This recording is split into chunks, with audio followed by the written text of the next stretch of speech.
Hello everybody, I am Jarrett Ross, the Genie Vlogger, and on today's vlog, I will be building Mr. Beat's family tree using only his DNA results.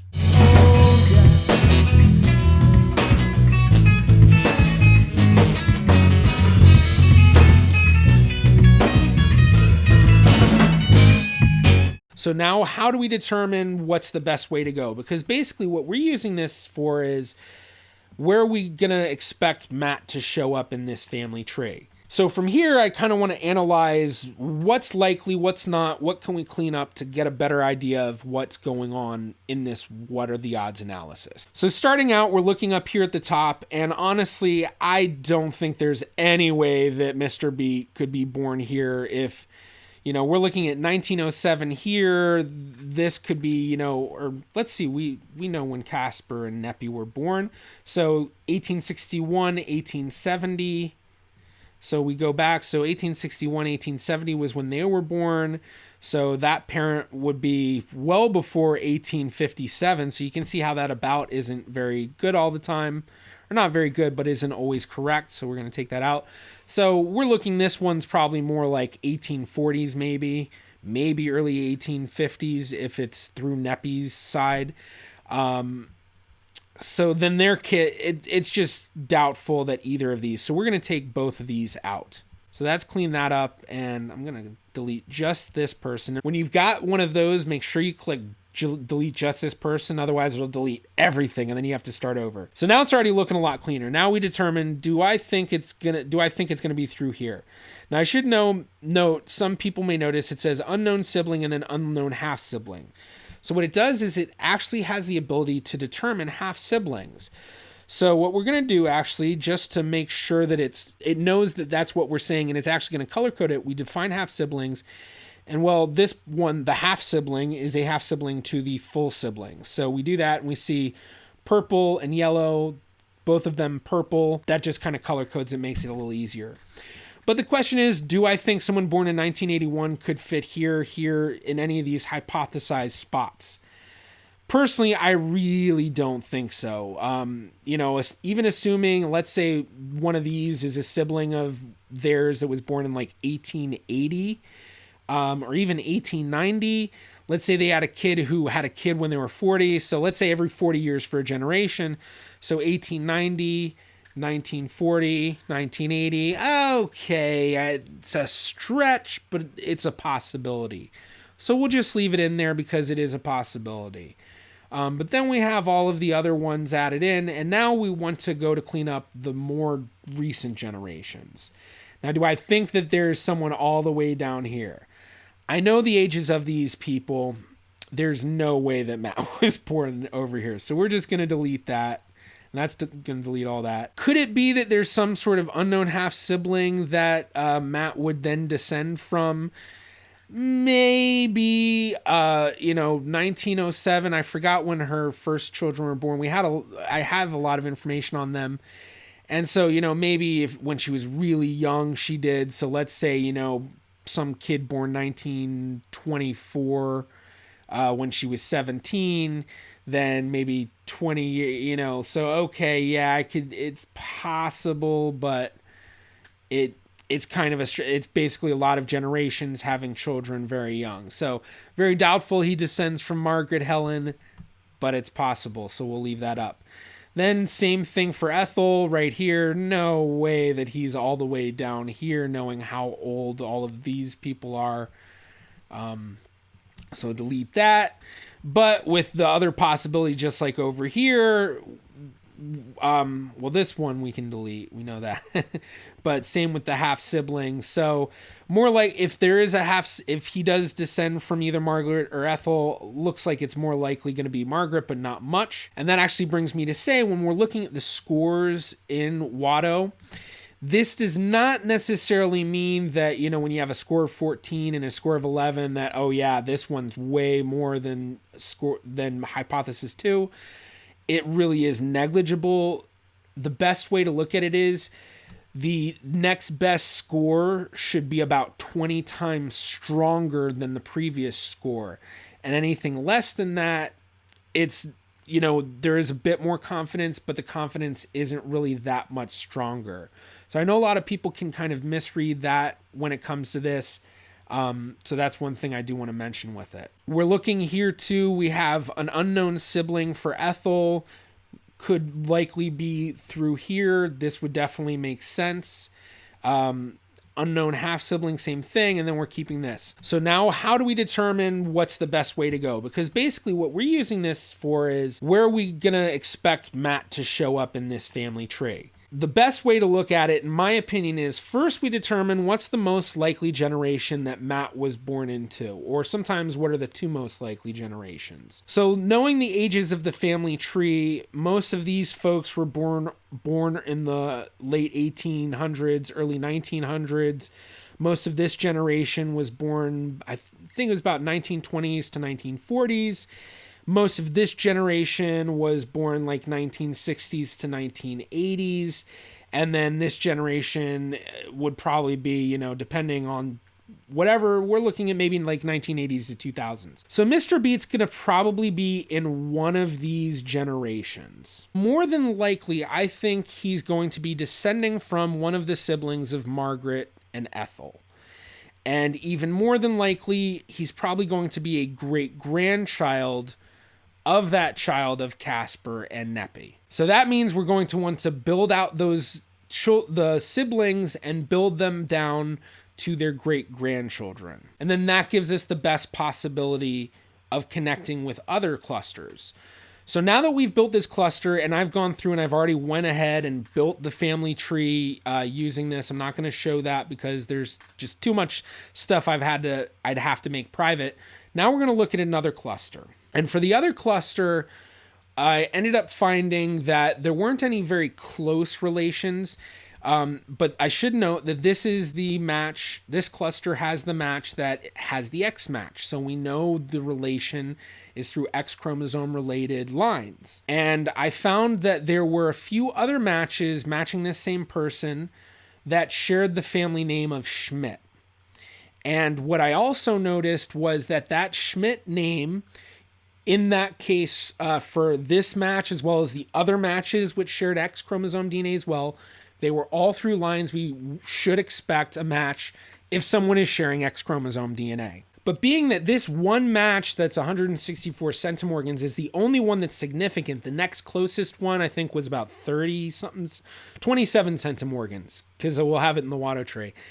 And that one is just super distant. So we're very likely going to be looking at this 164 centimorgan matches tree much more closely, but we're going to see, can we connect it to those other trees with that Schmidt name? We saw the Schmidt name a couple of times, but can we connect them all to the same family? So for that type of research, instead of trying to trace the family tree down at first, we're first going to try to trace the family tree up on both of those matches, see can we find a connection. And I was able to do that, and then from that, I created a what are the odds tree. Here we have the tree, and basically what I found was that both these matches, one that's 27 centimorgans, another that's 164, both of them descend from Jacob Schmidt and Anna Matz. The close one descending from Jacob and Anna's son John or Johann, and then the other match coming from Cornelius. So doing the typical thing we did before with the other Watto tree and then doing the hypothesis, we get a lot more options. And in all honesty, Mr. Beat could fall into any of these hypotheses that have the green. Any of them are possible. Same thing with the other one. But here you can see we have a lot more hypotheses. So we want to do the same thing, though. We first determine what's the most likely generation. So kind of figuring out like the left to right, what's the most likely. And then we kind of figure the up or down, basically which line do we think it's most likely from. So when we look at this generationally, I think that Matt would most likely fall probably somewhere in this generation or this generation.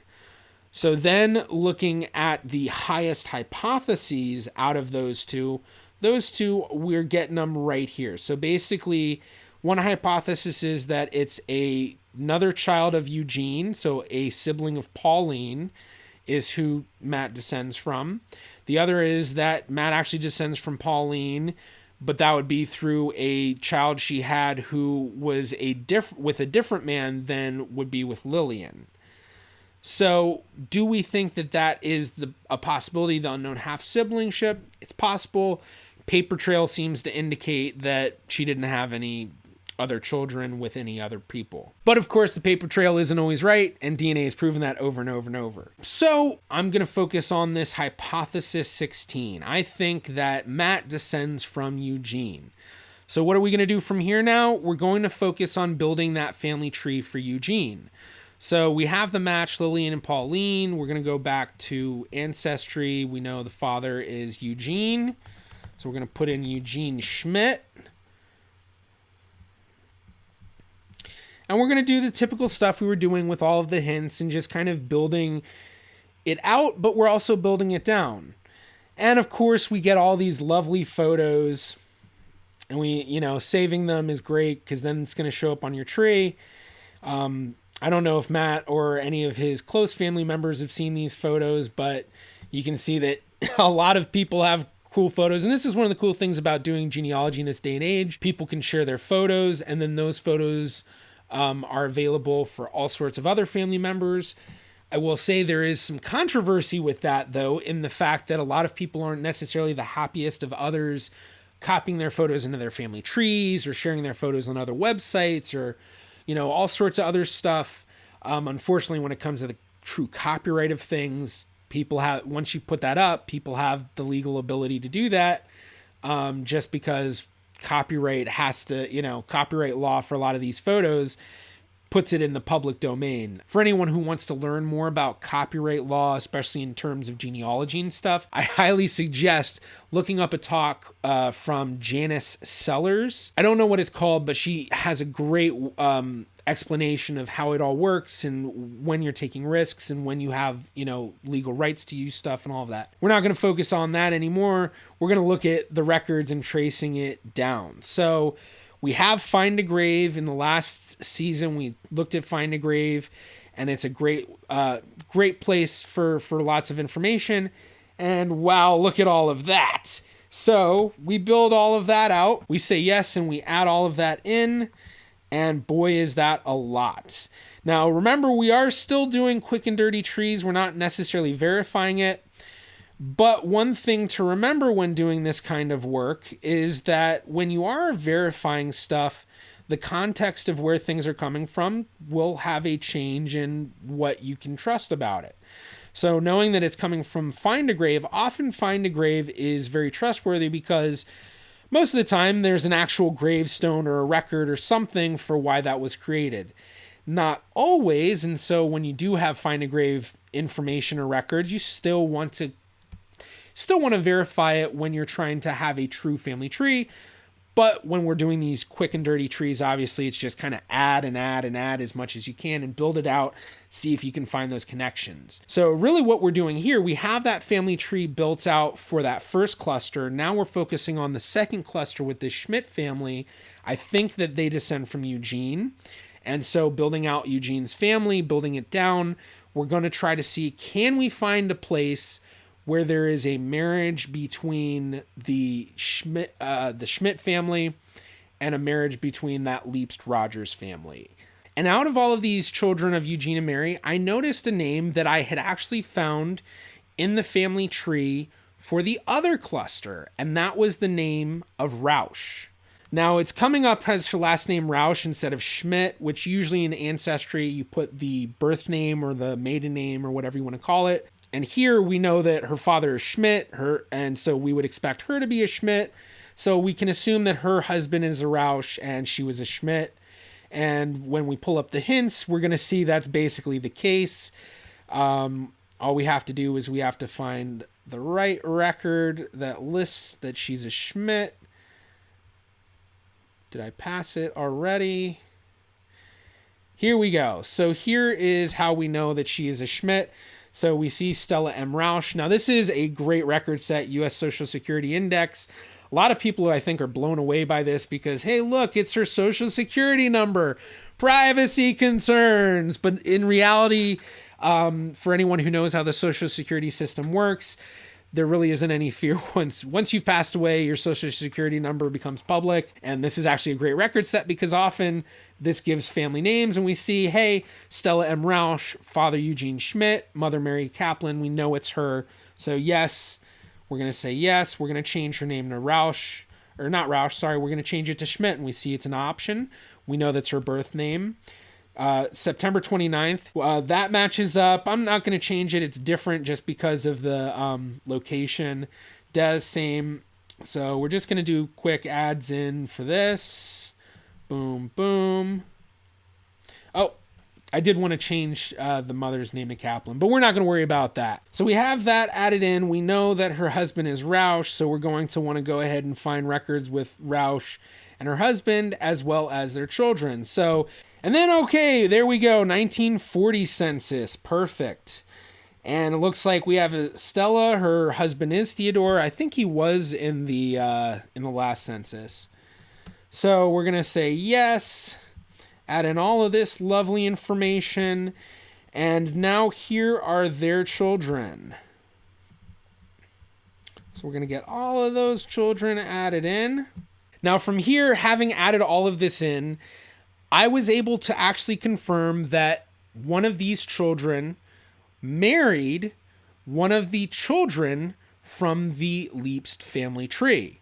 So now we have that marriage between two separate clusters. And from that, we know that Mr. Beat must descend from this marriage. So Mr. Beat must descend from it. Now, out of the sake of privacy, I was able to confirm not only did he descend from that, but that Stella Schmidt, who we're looking at now, and Theodore Rausch are his great-grandparents. So one of these children is his grandparent. And then for the other part of the tree, we're going to take a quick look and go back. So for the other part of the tree, George Leipst and Mabel Whitcomb are his great-grandparents, and one of these children is one of his grandparents.